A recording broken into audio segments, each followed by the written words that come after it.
OK, rentrons dans le vif du sujet, OK? Sachez que là, je vous fais une grosse faveur parce qu'habituellement, moi, j'ai tout dû faire ces recherches-là par moi-même, puis c'est de même que j'ai le mieux appris. Fait que peut-être que là, je suis en train de vous gâter, OK? Je suis en train de vous synthétiser les infos les plus pertinentes du site internet, mais s'il vous plaît, par vous-même, allez faire des recherches. Allez vous informer sur les choses qui vous tiennent à cœur. Vous allez en apprendre énormément. C'est des meilleurs sites d'information, des fois, les ONG, que des médias. Parce que les médias, ils ont un billet, ils ont un éditorial, ils ont un gouvernement derrière eux qui sont comme, parlez de ça, parlez de ci.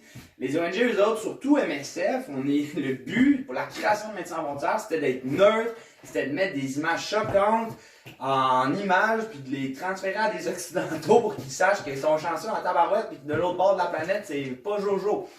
Puis que, en passant aussi un autre truc, là, depuis le COVID, je crois que le travail de Médecins sans frontières est de plus en plus justifié. Parce que là, les gens réalisent, parce que ça, c'est une tendance un petit peu plus, pas des gens de ma génération, mais de la génération de ma mère. Par exemple, eux pensent beaucoup nationalistes, aider au Québec.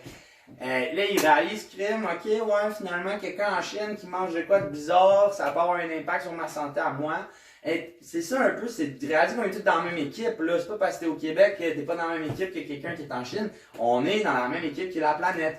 C'est un peu ça la vision des ONG carrément, non gouvernementale. On aimerait ça être tous unifiés. On le sait que c'est pas encore le cas, mais au moins on sait que des organismes comme MSF peuvent venir pallier à ça, prendre de la place. Même l'ONU, honnêtement, je sais que pas tout le monde qui aime l'ONU, mais le but de l'ONU à la base, là, c'est qu'on arrête de se lancer des bombes atomiques sur la tête, puis que tout le monde fasse du commerce ensemble, ok? C'est pas parfait, c'est pas facile, honnêtement, à gérer 8 milliards d'êtres humains, mais concentrez-vous juste sur Médecins sans frontières pour le moment.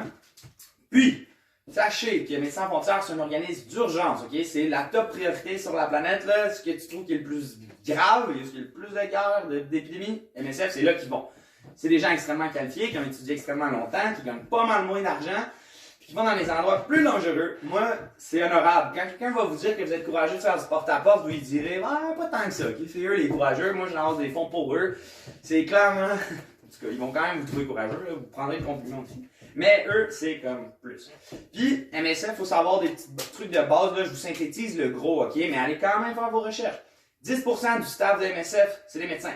40% du reste du staff, infirmières. L'autre 50%, c'est l'administration, de la logistique, ça peut être des gens en cinéma. Parce que comme je l'ai dit, oui, mettre des images chocs, c'est un des gros mandats de Médecins sans frontières.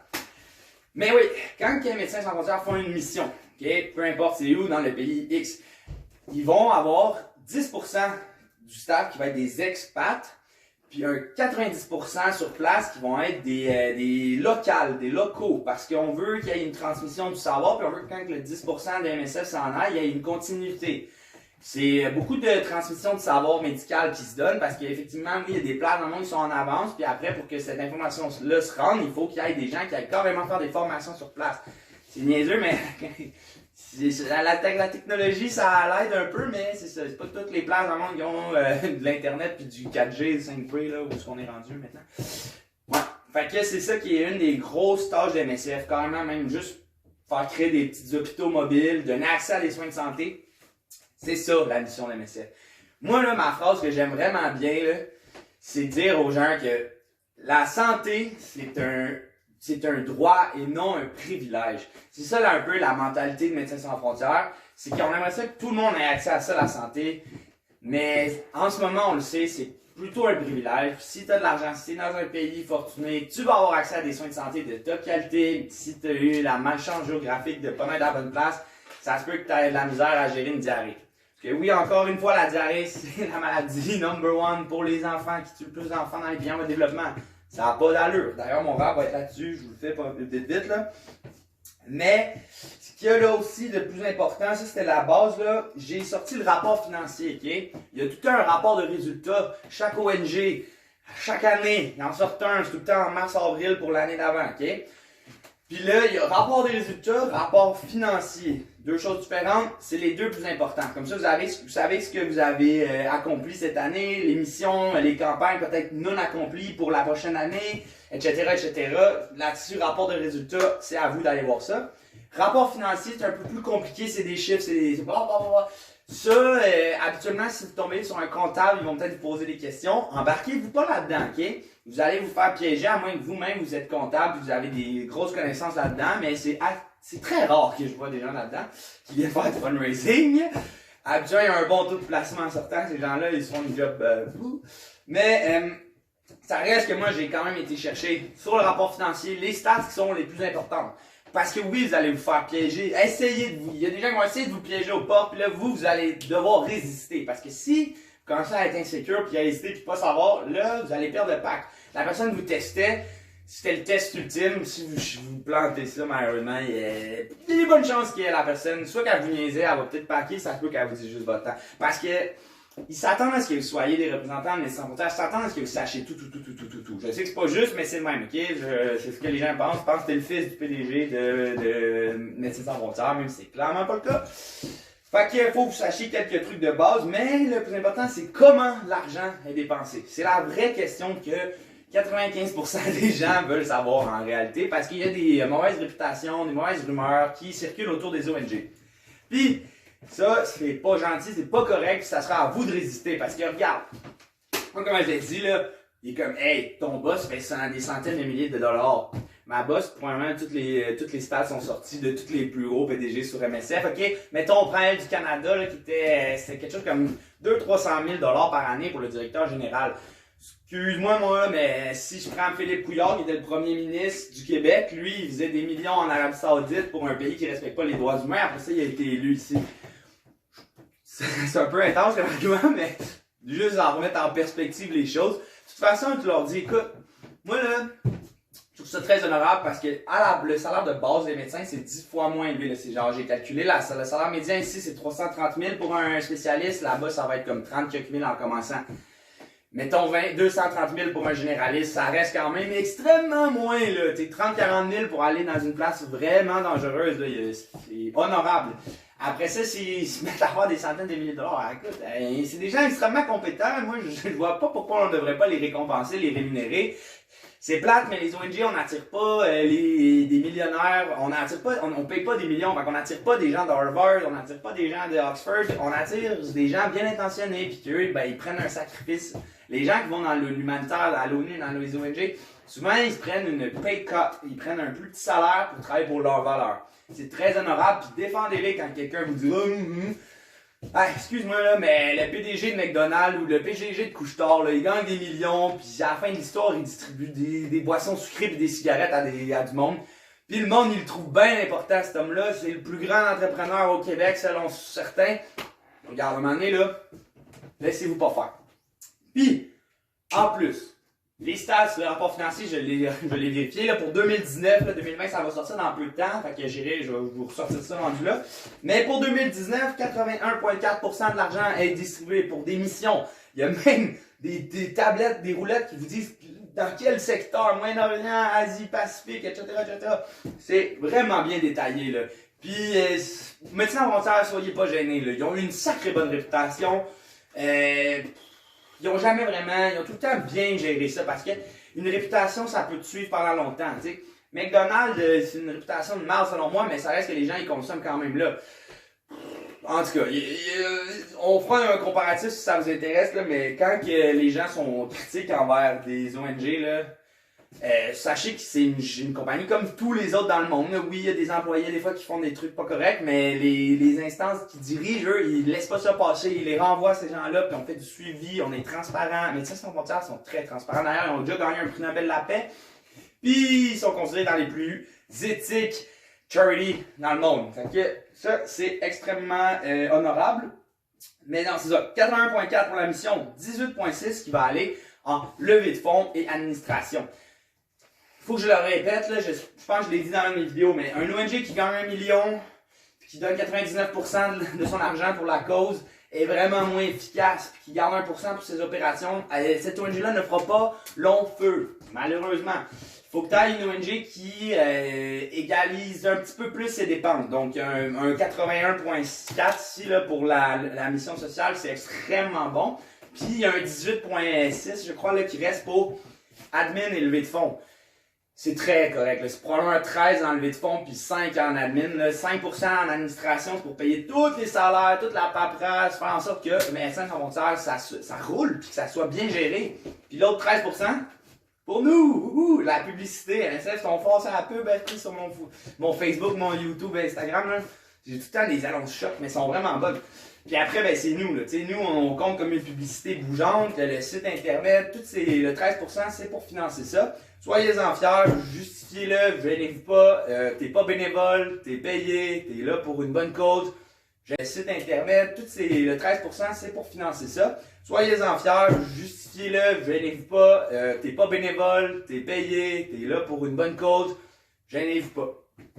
Fait que, ça c'est comment MSF gère leur argent. Puis sachez que 96% de l'argent d'MSF vient de fonds privés, donc des donateurs privés. Ce que ça fait de l'indépendance, de la liberté. Quand tu reçois 1 milliard des États-Unis, habituellement, ils ont quelques petites recommandations comment le dépenser puis quel pays aller. C'est exactement ce que MSF ne veut pas. Eux, ils refusent l'argent des pays de l'ONU, etc. pour pouvoir avoir les mains libres puis pouvoir aller au Yémen. Ça a été un des seuls organismes qui a pu aller au Yémen pendant que c'était très, très, très chaud. Bref. Donc ça, c'est pour ce qui est des MSF. Ils sont extrêmement cool, extrêmement honorables. C'est un des plus faciles ONG, selon moi, à faire parce que l'aide d'urgence, c'est prioritaire, c'est extrêmement simple à comprendre. Puis, moi, je prends toujours l'exemple de la malnutrition pour parler de mon rap. Pas parce que je trouve que c'est le plus important, là. Il y a des choses que je trouve encore plus prioritaires que MSF, comme l'accessibilité aux soins de santé, la vaccination, tout ça. Mais malnutrition, prioritaire, number one, ça devrait pas encore être le cas. Je l'ai dit souvent, mais c'est parce que c'est mon argument la plus punch. Puis je l'ai peaufiné au travers des années avec toutes les choses que je lis, mais regardez, c'est pas compliqué. À la fin de l'année, le bilan d'ONU, t'as comme 800-900 millions de personnes qui mangent pas à leur faim, 2 milliards d'obèses. T'as assez de nourriture pour 10 milliards d'êtres humains selon le calcul, on est 7,5 milliards, ok? Amenez ça de la manière que vous voulez que ce soit à porte, puis tu peux dire, écoute, moi je vais parler de malnutrition, que ce soit à la rue, moi je leur fais le petit quiz. Hey, qu'est-ce que tu as le plus d'enfants dans les pays en voie de développement l'an dernier? Puis t'es fait guesser, ils vont souvent dire malnutrition, accès à l'eau, s'ils disent diarrhée, tant mieux, grippe, tant mieux, sont bons. Faut pas les décourager, faut faire genre, faut faire genre, ouais, crème, c'est bon, c'est brillant, c'est intelligent, on les empower, on les lève, là, faut les têteux, les féliciter, peu importe la réponse qu'ils donnent, là, crime. Déjà, le fait qu'ils s'arrêtent, là, sont vraiment gentils puis bien intentionnés. Soyez polis, soyez respectueux, parce que vous allez les perdre. Si vous leur dites, crime, c'est bon, la malnutrition, c'est proche, t'es vraiment proche. Parce qu'en fait, c'est la diarrhée, mais c'est relié au fait que vous manquez de nutriments. Parce que oui, moi, une diarrhée, pour moi, c'est pas mortel. Mais pour quelqu'un qui a pas mangé suffisamment, là, ok? Lui, quand il va attraper la diarrhée, il a pas de réserve. Qui va se déshydrater. C'est la déshydratation finalement qui tue dans une diarrhée. C'est beaucoup d'éléments, mais techniquement, accès à de l'eau potable, accès à des toilettes, pas dans l'eau où tu vas boire ton eau, avoir accès à des quantités suffisantes de nourriture, accès à des soins de santé, donc des cliniques mobiles, tout ça, là, c'est MSF. Puis ils vont dans les endroits justement où est-ce que la diarrhée est encore mortelle. D'ailleurs, Bill Gates, il est parti son ONG juste là-dessus. Il est effectivement très puissant. Il est bon, il est en avance, puis il a réussi à trouver une manière de filtrer de l'eau et tout. Mais MSF, eux autres, c'est des docteurs. Fait qu'eux, ils font la partie urgente parce que quand tu as l'enfant qui meurt, qui est souffrant de malnutrition aiguë, souvent le ventre gonflé. Des fois, ils n'ont même plus de muscles de mâchoire pour masquer la nourriture. C'est là que les Médecins Sans Frontières vont arriver avec le plum peanut. Puis ils vont donner du plum peanut. Moi, quand je l'explique, c'est simple. C'est une tarte de beurre d'arachide, très protéiné. Tu donnes ça 2-3 fois par jour au kid, là. À la fin du mois, il a repris 5 livres.